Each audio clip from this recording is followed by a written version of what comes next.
Hi friends, welcome to KalasFoodie. இன்னைக்கு நம்ம evening டைமில் சாப்பிட்றதுக்கு கொஞ்சம் டேஸ்டான ஈஸியாக செய்யக்கூடிய ஒரு போண்டா ரெசிபி தான் பார்க்க போகிறோம்.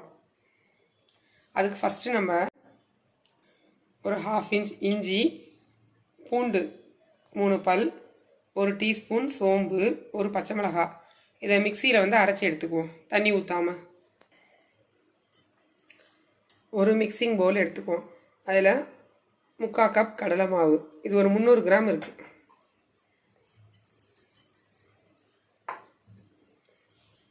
கால் கப் அரிசி மாவு, இது ஒரு 100 கிராம்.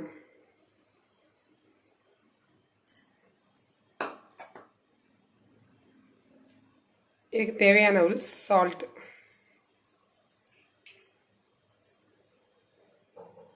ஒரு ஸ்பூன் தனி மிளகாய் பொடி. இப்போ நம்ம அரைச்சி எடுத்த பேஸ்ட் அதை போட்டுக்குவோம். இஞ்சி, பூண்டு, பச்சை மிளகாய், சோம்பு, வெங்காயம், இது மாதிரி 2 வெங்காயம் கட் பண்ணி வச்சுருக்கேன், அதை அதில் போட்டுக்குவோம்.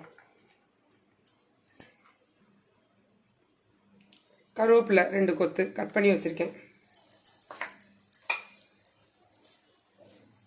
ஃபஸ்ட்டு இதெல்லாம் நல்லா மிக்ஸ் பண்ணிக்குவோம்.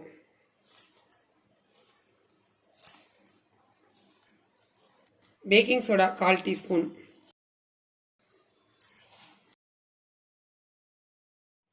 உருக்குற நெய் 1 டேபிள் ஸ்பூன் ஊற்றிருக்கேன். இப்போ இதை நல்லா மிக்ஸ் பண்ணிக்கணும். இப்போ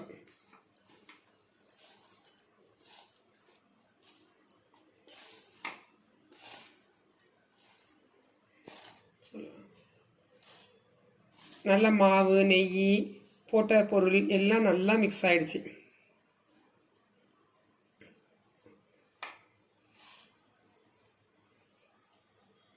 இந்த மாதிரி இருக்கணும். இப்போ நம்ம கொஞ்சம் கொஞ்சமாக தண்ணி தெளித்து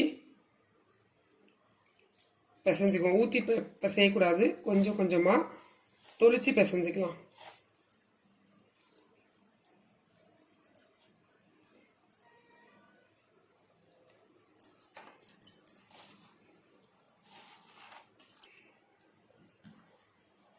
இந்த அளவுக்கு மாவை பிசைஞ்சு ரெடி பண்ணி எடுத்துக்கணும். இப்போ நல்லா ஆயில் காஞ்சோனி ஒன்று ஒன்றா போடுவோம்.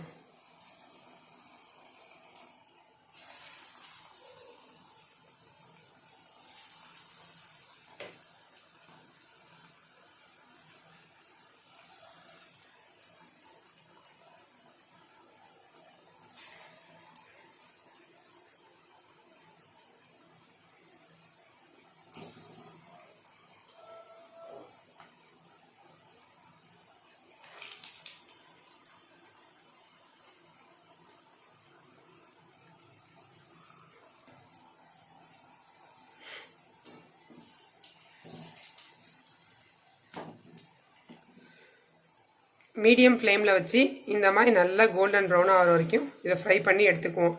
ஹையில் வச்சிட்டிங்கன்னா வெளியில் நல்லா கிறிஸ்பியாக இருக்கும், உள்ளுக்குள்ளே வெந்திருக்காது.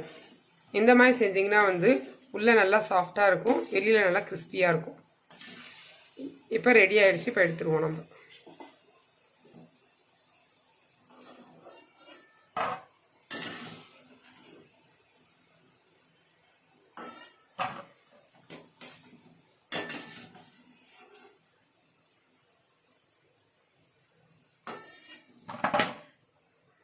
டேஸ்டான போண்டா ரெடி ஆயிடுச்சு. எங்கள் வீடியோ பிடிச்சிருந்தா லைக் பண்ணுங்கள், ஃப்ரெண்ட்ஸ் அண்ட் ரிலேட்டிவ்க்கு ஷேர் பண்ணுங்கள், மறக்காமல் சப்ஸ்கிரைப் பண்ணிடுங்க. தேங்க்யூ.